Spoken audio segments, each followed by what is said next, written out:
Welcome to our next segment on American art. This is part 3. In part 1 and 2 we had talked about English Romanticism and had started talking about American painting. In this segment we're going to be focusing on American architecture and sculpture, and we will be returning to the neoclassical style. Remember, Romanticism and neoclassical styles are sort of these opposing movements during the last part of the 18th century and during the 19th century as well. So this is a portrait of Thomas Jefferson that we're looking at by Rembrandt Peale. We actually have a portrait of George Washington done by Rembrandt Peale at the North Carolina Museum of Art, if you ever want to go check it out. So Thomas Jefferson is a really important figure. If he had never entered political life, Jefferson would have been remembered today as one of the earliest proponents of the neoclassical style and architecture in the United States. Jefferson believed art was a powerful tool. It could elicit social change, could inspire the public to seek education, and could bring about a general sense of enlightenment for the American public. If Cicero believed that the goals of a skilled order were to teach, to delight, and to move, Jefferson believed that the scale and public nature of architecture could fulfill these same aspirations. So what you're looking at is Thomas Jefferson's private home in Monticello, called Monticello in Charlottesville, Virginia. So just to give you a little bit of background information on neoclassical architecture, the best neoclassical buildings were not dry adaptations of the rules of ancient architecture. So remember, neoclassical is just like new classical. And so we think of, a revival of, early Greek and Roman art. But instead of it just being, a copy, it was a clever revision of classical principles onto a modern framework. While many buildings had the outward trappings of Roman works, they were also efficiently tailored to living during the 18th century. Ancient architecture came to Europe distilled through books written by the Renaissance architect Andrea Palladio, Palladio, and re-emphasized by the classical works of Inigo Jones. From these sources, neoclassics learned about symmetry, balance, composition, and order. Greek and Roman columns with their appropriate capitals appeared on the facades of most great houses of this period, even in the remote hills of Virginia, as you can see here looking at Thomas Jefferson's home. We see pediments, crown entrances, and are located at the tops of windows. Domes grace the center of homes, often setting off gallery space. The interior layout is nearly or completely symmetrical, with rectangular rooms mirroring one another on either side of the building. Each room is decorated with a different theme, some inspired by ancient world, others with a dominant color in wallpaper or paint, which was common during the 18th century home. So, in particular, in specifics, we'll look at these ideas in relation to Thomas Jefferson's Monticello. So Jefferson arrived at the College of William and Mary in 1760 and took an immediate interest in the architecture of the college's campus and of Williamsburg more broadly. A lifelong book lover, Jefferson began his architectural collection while he was a student. His first 2 purchases were James Leone's The Architecture of Palladio and James Gibbs' Rules of Drawing and the Several Parts of Architecture, and these were both published in the 1700s. Although never formally trained as an architect, Jefferson, both while as a student and then later in life, expressed dissatisfaction with the architecture that surrounded him in Williamsburg, believing that the Baroque aesthetic, common in colonial Virginia, and I will show you some examples of this later when we talk about 18th and 19th century architecture in particular, was too British for a North American audience. So you have to think about this, that this is, an American, after the American Revolution, that, Americans really wanted to kind of set themselves apart from Britain, and obviously, British style. Jefferson critically wrote of the architecture of Williamsburg. The college and hospital are rude, misshapen piles, which, but they have roofs, would be taken for brick kilns. So he wasn't a big fan of the architecture. There are no other public buildings but churches and courthouses in which no attempts are made at elegance.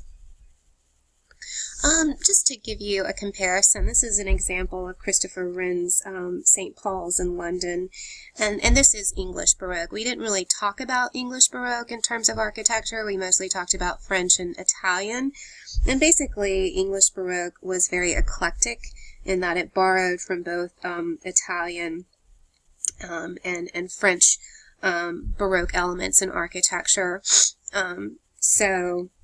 Anyway, so this is the style that is sort of the, that Jefferson was trying to go against. So looking back at Thomas Jefferson's Monticello, you can see that both the English Baroque and this sort of neoclassical American architecture, they both incorporate classical elements. They both do that. However, such as the columns and the pediments, they just do it in a very different way.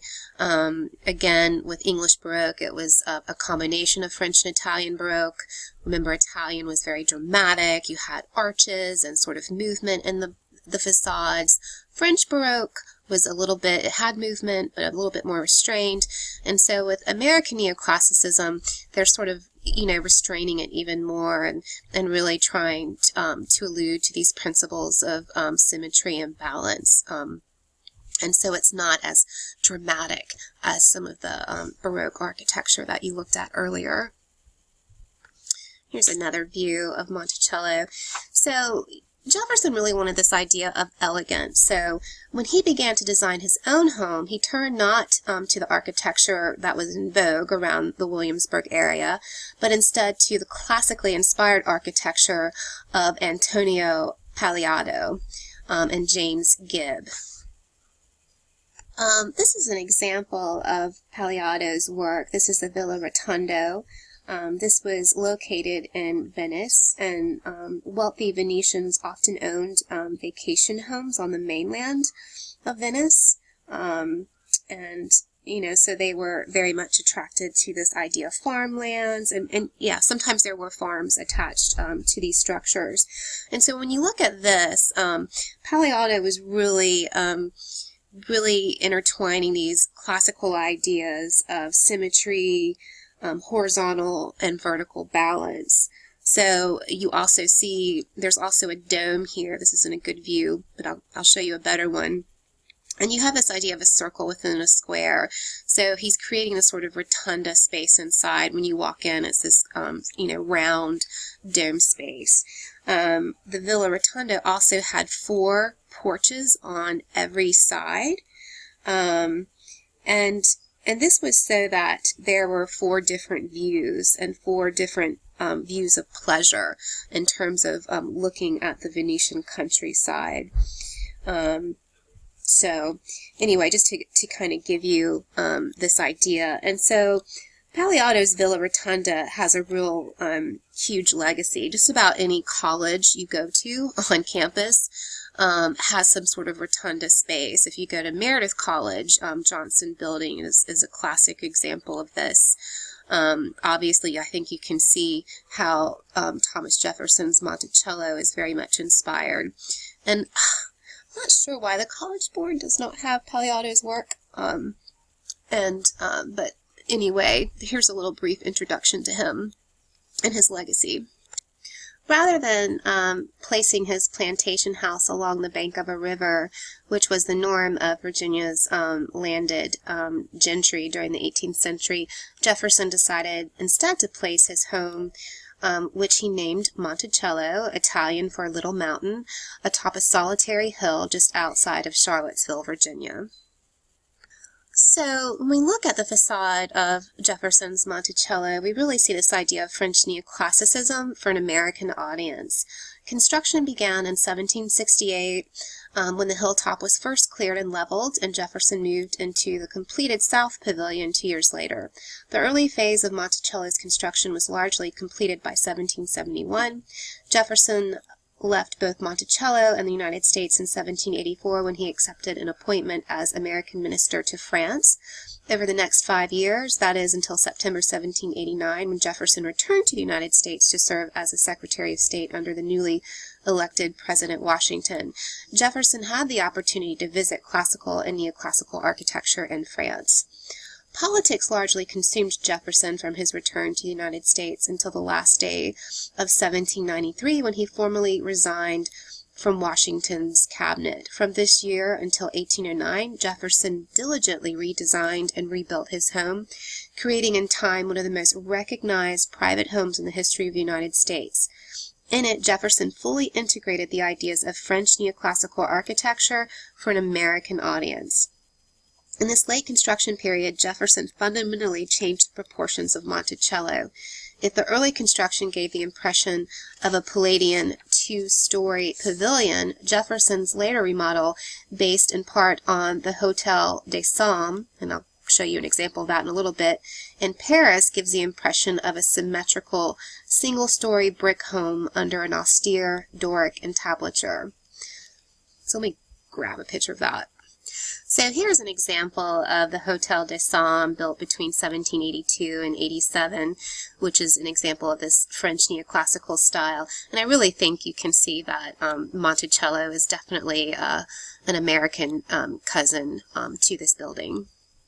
So the West Garden facade really shows Monticello's most recognizable architectural features. The two-columned, deep, extended portico contains Doric columns that support a triangular pediment, very much a temple facade right there, that is decorated by semicircular window.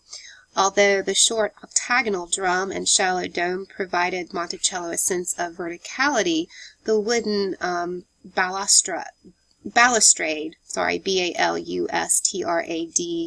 that circles the roof line, provided a powerful sense of horizontality. From the bottom of the building to its top, Monticello is a striking example of French neoclassical architecture in the United States. And some of you have probably been there. I've traveled there. I remember when I was in elementary school, I remember taking a field trip there.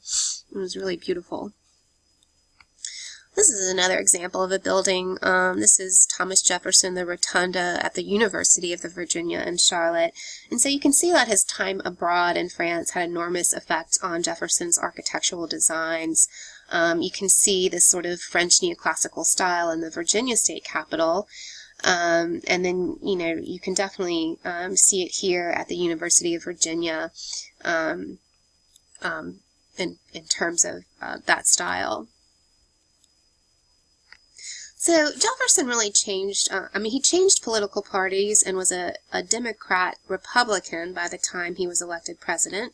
He believed the young United States needed to forge a strong diplomatic relationship with France, a country Jefferson and his political brethren believed were our revolutionary brothers in arms. With this in mind, it is unsurprising that Jefferson designed his own home after the neoclassical style that was popular in France, a mode of architecture that was distinct from the style then that was very fashionable in Great Britain. So it makes sense, that we, after the American Revolution, we, obviously we weren't really on good terms with the British, and so it would make more sense to sort of embrace a movement and style of architecture that was more about freedom and democracy and those concepts. This neoclassicism, with its roots in the architecture of ancient Rome, was something Jefferson was able to visit while abroad and bring back to America. By helping to introduce classical architecture to the United States, Jefferson intended to reinforce the ideas behind the classical past: democracy, education, rationality, civic responsibility. Because he detested the English, Jefferson continually rejected British architecture precedents for those from France. So, instead he wanted to use this sort of neoclassical French style. In doing so, Jefferson reinforced the symbolic nature of architecture. Jefferson did not just design a building, he designed a building that eloquently spoke to the democratic ideals of the United States. This is clearly seen, again, in the Virginia State Capitol and the Rotunda, at the University of Virginia, and especially in his own home, Monticello. And here is an example of Virginia's state capitol as well. And definitely, I think you can really get this sense of this elegant symmetry and horizontal and vertical balance that we saw in Thomas Jefferson's Monticello, his private home. All right, so let's turn to some neoclassical sculpture. Before the Industrial Revolution, bronze was the most expensive and most highly prized sculptural medium. Mass production of metal, made possible by factories in England and Germany, caused the price of bronze to fall, while simultaneously causing the price of marble to rise.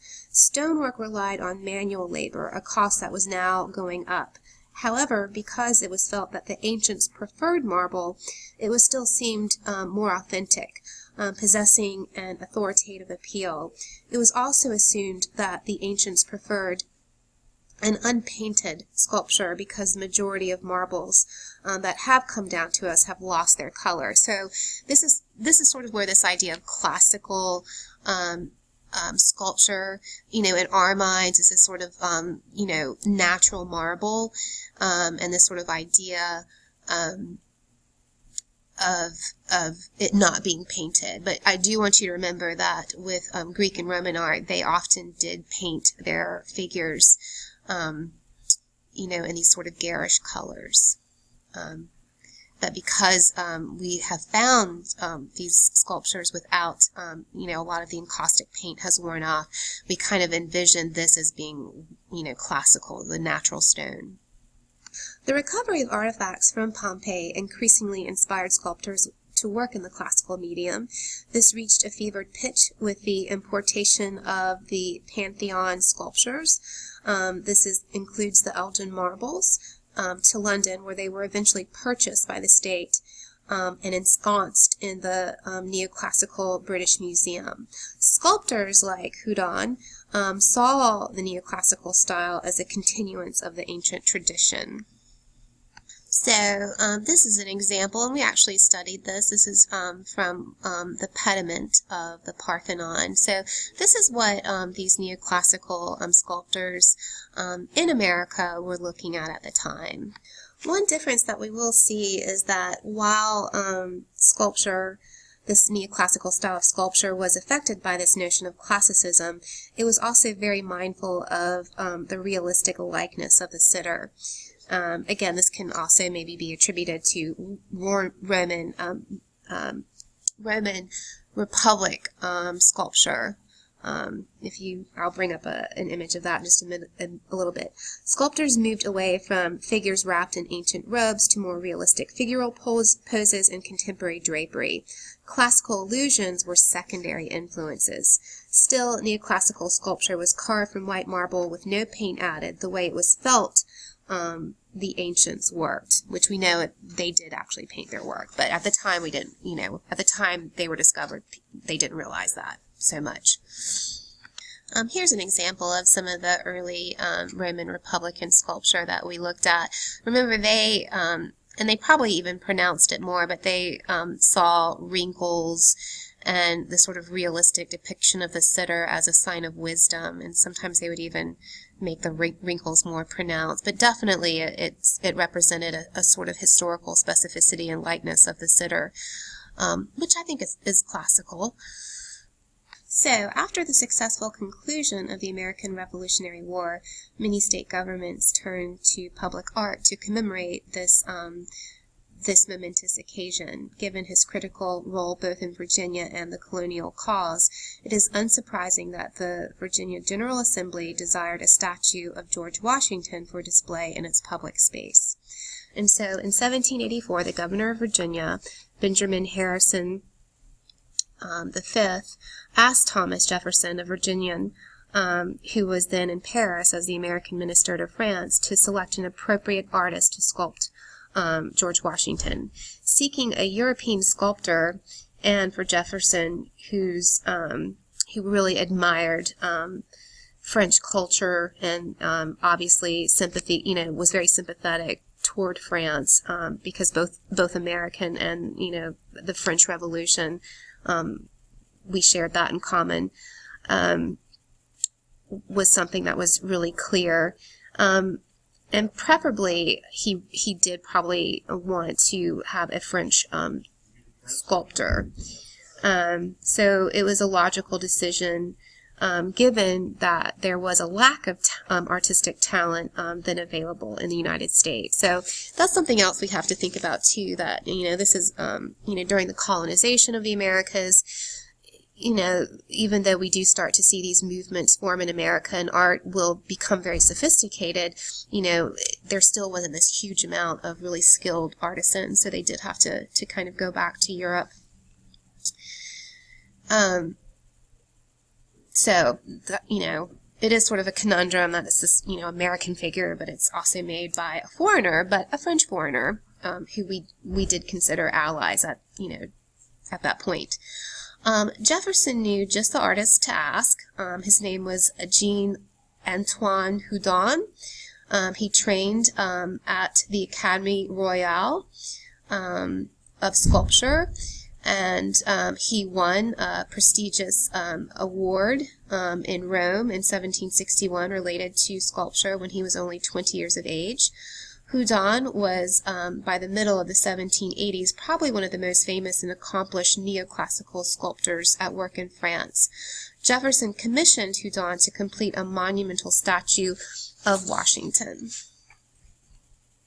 So it's suggested that Houdon was to remain in Paris and sculpt Washington from a likeness done by Charles Willson Peale. We saw him in his portrait of Thomas Jefferson earlier that he had drawn.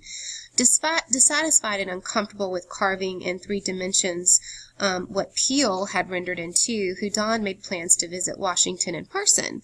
Houdon departed for the United States in July 1785 and was joined by Benjamin Franklin, who he had sculpted in 1778, and 2 assistants. The group sailed into Philadelphia about 7 weeks later, and Houdon and his assistants arrived at Mount Vernon, Washington's home in Virginia. By early October, they took detailed measurements of Washington's body and sculpted a life mask of the future president's face. So this is very, very much this idea of historical specificity.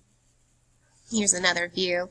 Although Houdon dated the statue as being, completed in 1788, he actually did not finish it until about 4 years later. And the statue was not delivered to the state of Virginia until May of 1796, when the rotunda of the Virginia state capitol was finally completed.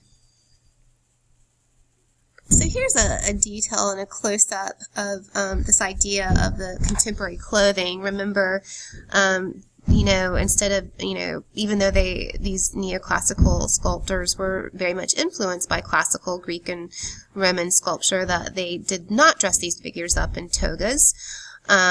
So while in Virginia, Houdon created a slightly idealized and classical bust portrait of the future first president.